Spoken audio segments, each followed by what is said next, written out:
South ఇండియాలోని అతి తక్కువ ధరలకి రత్నాలనందించే ఏకైక సంస్థ 6JVR. నమస్తే, నేను Keshav. Welcome to Suman TV. ఆంధ్రప్రదేశ్లో విపక్షం యాక్టివేట్ అయింది. చాలా రోజుల తర్వాత వైఎస్ జగన్మోహన్ రెడ్డి బెంగళూరు నుంచి అమరావతి అంటే విజయవాడలో ల్యాండ్ అయ్యారు. ముందుగా జైల్లో పలకరింపులు, ఆ తర్వాత గుంటూరు మిర్చి యార్డ్లో ఆందోళన పదం. ఈ రెండింటికి ఒక నేపథ్యం ఉంది.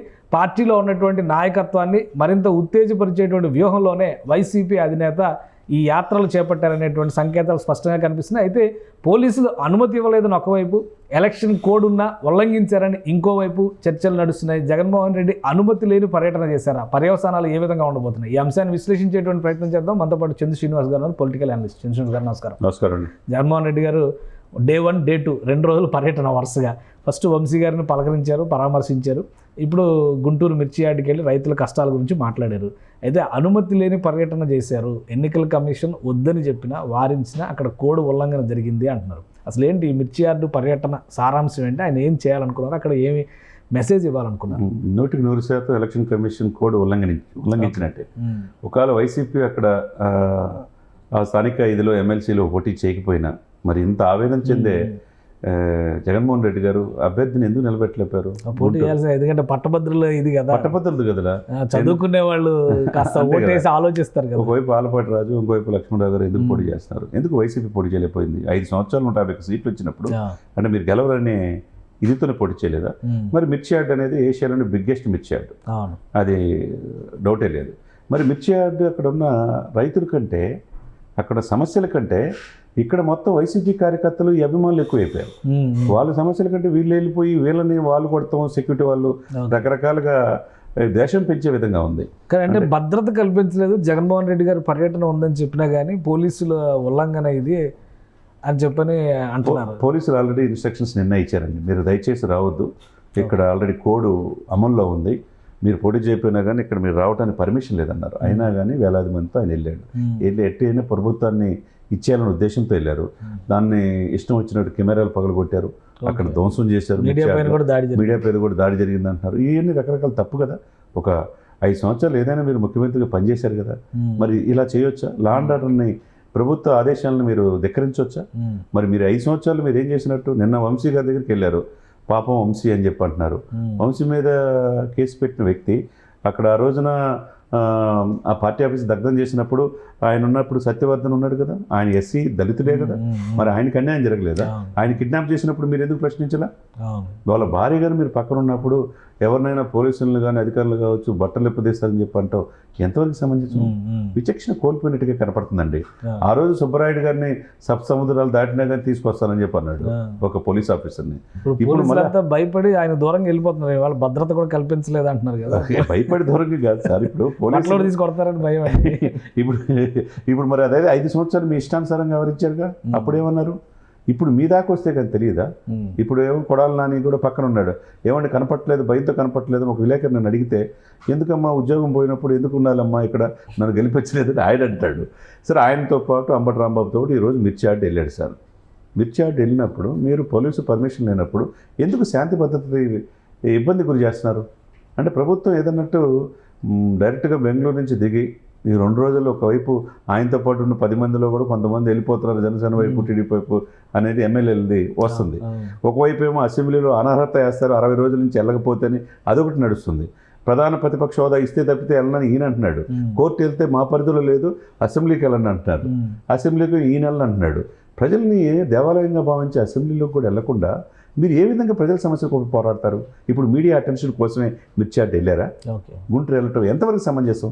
కానీ అంటే 2 విషయాలు పదే జగన్మోహన్ రెడ్డి గారు మాట్లాడుతుంది. ఈరోజు మిర్చి యార్డ్ దగ్గర గవర్నమెంట్ ఫెయిల్ అయింది రైతులను ఆదుకోవడంలో అని ఆరోపించారు. నిన్న లా అండ్ ఆర్డర్లో గవర్నమెంట్ ఫెయిల్ అయింది, ఈ గవర్నమెంట్ కొనసాగేటువంటి అర్హత లేదు. ఇదే పాయింట్ ఆఫ్ వ్యూలో ఆయన మాట్లాడుతున్నారు. అన్యాయంగా అక్రమంగా కేసులు పెట్టి వేధింపులకు పాల్పడుతున్నారు. ఒకవైపు వీళ్ళు ఈ వాదన చేస్తున్నారు, ఇంకోవైపు ఏమో పోలీసులు మాకు భద్రత కల్పించడం లేదు, పోలీసులు సరిగా స్పందించడం లేదు, పోలీసులు ఇన్ఎఫిషియెంట్గా ఉన్నారు, తెలుగుదేశం పార్టీ చొక్కాలు కప్పుకున్నారు, ఇవే చెప్తున్నారు. ఈ 2 రకాల కాంట్రాస్ట్ ఎందుకు మాట్లాడుతున్నారు? పోలీసులు అక్కడేమో సమర్థంగా వ్యవహరించలేదు అంటున్నారు, ఇక్కడేమో మమ్మల్ని పట్టించుకోలేదు అంటున్నారు. ఎందుకని? ఇప్పుడు ఒక ముఖ్యమంత్రిగా ప్రజలు మిమ్మల్ని తీర్పు ఇచ్చినప్పుడు 5 సంవత్సరాలు మీరు చేశారు. మాజీ ముఖ్యమంత్రి గారి కుమారుడు 151 సీట్లు 22 మంది ఎంపీలు ఇచ్చారు. మరి 3 సింహాలకి మీరు నిజంగానే వాళ్ళకి సెల్యూట్ చేశారా? మీరు టీడీపీకి నాయకులకు సెల్యూట్ చేయొద్దు, 3 సింహాలకి మీరు సెల్యూట్ చేయండి అంటున్నాడు ఈయన. మీరు ఎక్కడైనా సిఐతో సహా అక్కడ ఉన్న ఆఫీసర్ని రిటైర్ అయినా వదిలిపెట్టను, బట్టలు ఇప్పదీస్తున్నాడు. ఏం సార్ బట్టలు ఇప్పదీసేది? పోలీసులను బట్టలు ఇప్పదీసేది ఏంది? అది ఎంతవరకు సమంజసం? పక్కన ఒక మహిళ వంశీ గారి భార్య కూడా అక్కడ ఉన్నప్పుడు అలా మాట్లాడొచ్చా? అంటే పోలీసులను బెదిరించవచ్చా? ఇప్పుడు మరి అదే పోలీసుల రక్షణ నువ్వు కావాలన్నావు కదా, అదే పోలీసులకు 100 కోట్లు ఖర్చు పెట్టి తాడేపల్లి ప్యాలెస్ను సంరక్షణగా ఉంది పోలీసులు కాదా? నిన్న 5 సంవత్సరాలు కాపాడింది పోలీసులు కాదా? అప్పుడు పోలీసులు నీకు కావాలా? 3 అంచెల భద్రతా వ్యవస్థ కావాలా? నీకు ప్రైవేటు సైన్యం కావాలా? ఇటువంటి పోలీసుల్ని వాళ్ళ ఆత్మధైర్యం దెబ్బతీసే విధంగా వాళ్ళకి ఫ్యామిలీస్ ఉంటాయి, వాళ్ళు భయంతో బతకాలా? పోలీసు వ్యవస్థనే మీరు ప్రశ్నిస్తే మీరు ఎంతవరకు సమంజసం? ఇప్పుడు మేము భద్రత కల్పించలేము, మీకు అసలు వద్దు, నువ్వు రావద్దు, కోడ్ ఉల్లంఘన ఉన్నప్పుడు ఒక ముఖ్యమంత్రిగా పనిచేసిన వ్యక్తివి నీకు లా అండ్ ఆర్డర్ విషయంలో, ఎలక్షన్ కమిషన్ రూల్ విషయంలో, కోడ్ విషయంలో మీకు తెలియదా? ఎందుకు ఇంత అశాంతి కలిగించే, అంటే శాంతి భద్రతలు ప్రజల మధ్య విభేదాలు సృష్టించే విధంగా వెళ్ళటం ఎంతవరకు? ప్రభుత్వ ఆస్తులు అక్కడ ధ్వంసం అయినాయి కదా, కెమెరాలు ధ్వంసమని, విలేకరుల మీద దాడి చేశారు, వాళ్ళు వ్యాపారం చేసుకోకుండా వాళ్ళని ఇబ్బంది పెడుతున్నారు. ఇక్కడ సీఎం అంటారు, అక్కడ జోగి రమేష్ జిందాబాద్ అంట, సీఎం జిందాబాద్ అంట, ఇంకెక్కడ సీఎం అండి? ఇప్పుడు మాజీ ముఖ్యమంత్రి కదా, ఒక 5 సంవత్సరాలు వెయిట్ చేయాల్సిందే. వెయిట్ చేయకుండా ఇలా ప్రభుత్వాన్ని కూడా ధిక్కరించి పోలీసులు కూడా ఇష్టం వచ్చినట్టు బట్టలు ఎప్పదీసి నుంచో పెడతాం. ఏం సార్ ఇది కరెక్ట్ కాదు. చర్య తీసుకునే అవకాశం ఉందా? మీరు దమ్ముంటే చర్య తీసుకోండి అని కూడా అంటున్నాడు. ఆల్రెడీ ఇప్పుడు వైలేషన్ అంటే ఎలక్షన్ కోడ్ వైలేషన్ అంటే ఎన్నికల కమిషన్ రియాక్ట్ అయింది, ప్రభుత్వానికి సంబంధం ఉండదు. అవునండి. సో అక్కడి నుంచి ఒక యాంగిల్. ఇంకో వైపు చూస్తే పోలీస్ అధికారుల సంఘం వీళ్ళందరూ కూడా డిమాండ్ చేస్తున్నారు, ఆయన పరిధి మీరు మాట్లాడుతున్నారు. ఆయన అన్న మాటలు విత్డ్రా చేసుకోమన్నారు.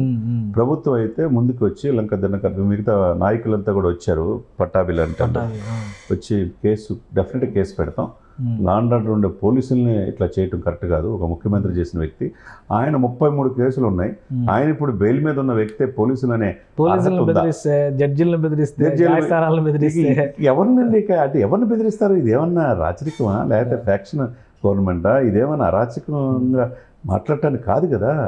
మరి నిజమే 33 కేసులు ఆయన మీద ఉన్నాయి, ఇప్పటికీ బెయిల్ మీద ఉన్నాడు. మరి తీవ్రమైన కేసులుగా భావించే వాటిలో నేను రాలేను అంటున్నాడు, కొద్దిగా వాయిదాలు కావాలంటున్నాడు. వంశీని పలకరించడానికి మాత్రం మీరు వెళ్తాం, పిన్నెల్లి లక్ష్మారెడ్డి పలకరించడానికి మీరు వెళ్తారు, లేకపోతే నందిగం సురేష్కి వెళ్తానికి జైలుకి వెళ్తారు. దీనికి టైం ఉన్నప్పుడు నీ కేసుల్లో నువ్వు ఎందుకు వెళ్తలేదని వాళ్ళు ఆరోపిస్తున్నారు. అది కూడా కరెక్టే కదా. ఏదైనా కానీ అక్కడ విజయవాడ విషయంలో వంశీ అక్కడ పోలీసుల పట్ల వ్యవహరించిన దాంట్లో కేసు ఫైల్ అయ్యే ప్రభుత్వం తరఫున శాంతి భద్రత విఘాతం కలిగించినట్టు కేసు ఫైల్ చేసే అవకాశం స్పష్టంగా ఉంది. రెండో కేసు ఈరోజు మిర్చి యార్డ్లో ఆయన చేసిన హంగామా వల్ల, రెచ్చగొట్టే వ్యాఖ్యల వల్ల, అక్కడ ఎలక్షన్ కోడ్ ఉన్నా కానీ ఇట్లా ఒక పార్టీ వేదికగా సభగా అంత వేలాది మంది మూకుమ్మడిగా చేయటం వల్ల వాళ్ళని ఎలక్షన్ కమిషన్ కోడ్ ఉల్లంఘించినట్టే కదా. ఇప్పుడు ఎన్నికల్లో పోటీ చేయని పార్టీ జనాన్ని వేసుకుని తిరిగితే ఉపయోగం లేదు కదండి. ఇప్పుడు ఏమన్నా రిజల్ట్ ఇన్ఫ్లుయెన్స్ అయిద్దా కాబట్టి కేసు పెట్టే అవకాశం ఉంటుంది. డెఫినెట్గా ఎలక్షన్ కమిషన్ కేసు 2 కేసులు పెట్టే అవకాశం. 2 కేసులు అక్కడ విజయవాడలో, ఈ రోజు మిర్చి గుంటూరులో కూడా 2 కేసులు పెట్టే అవకాశం. సో ఇది కూడా కక్ష సాధింపులో భాగం అంటే మళ్ళీ ఏం సమాధానం చెప్తారు? అంటే ప్రజలు ఉన్నారు కదా సార్, మీరు నేను సమాజం మీడియా అంతా ఉంది. అక్కడ జనం మూకుమ్మడిగా దాడి చేసింది అర్థమైంది, అక్కడ ఒక రాజకీయ వేదిక చేసింది అర్థమైంది, పోలీసులు ఆదేశాల గుణంగా ధిక్కరించింది అర్థమైంది, ఎలక్షన్ కమిషన్ రూల్స్ విరుద్ధంగా చేసింది అర్థమైంది. ఇన్ని ఉన్నప్పుడు జనం చాలా తెలివిగలరు కదా సార్, జనం చూస్తున్నారు. రైట్. థ్యాంక్ యూ చంద్ర శ్రీనివాస్ గారు. ఇది జగన్మోహన్ రెడ్డి 2 రోజుల పాటు చేసినటువంటి పర్యటనలో 2 రకాల ఉల్లంఘనలు ఉన్నాయి. ఒకవైపు ఏమో విజయవాడలో ఆయన చేసినటువంటి కామెంట్స్ చాలా సీరియస్గా కన్సిడర్ చేయాల్సినటువంటి పరిస్థితి వచ్చింది. పోలీసు అధికారుల సంఘం నుంచి కూడా దీనికి సంబంధించినటువంటి విజ్ఞప్తులు ప్రభుత్వానికి అందుతున్నాయి. మరోవైపు ఎన్నికల కోడ్ ఉల్లంఘించి గుంటూరులో మిర్చి యార్డ్లో చేసినటువంటి పర్యటన కూడా వివాదాస్పదం అవుతుంది. దీనిపైన మరొక కేసు నమోదయ్యేటువంటి అవకాశం ఎక్కువగా ఉందని చంద్ర శ్రీనివాస్ గారు విశ్లేషిస్తున్నారు. చట్టం తన పని తాను చేసుకుపోతే ఇందులో కక్ష సాధింపు అనడానికి ఆస్కారం ఉండదని ఆయన విశ్లేషిస్తున్నారు. ఇది special discussion. Keep watching. Suman టీవీలో మీ పర్సనల్ అండ్ బిజినెస్ ప్రమోషన్స్ కోసం కింది నెంబర్కి కాంటాక్ట్ చేయండి.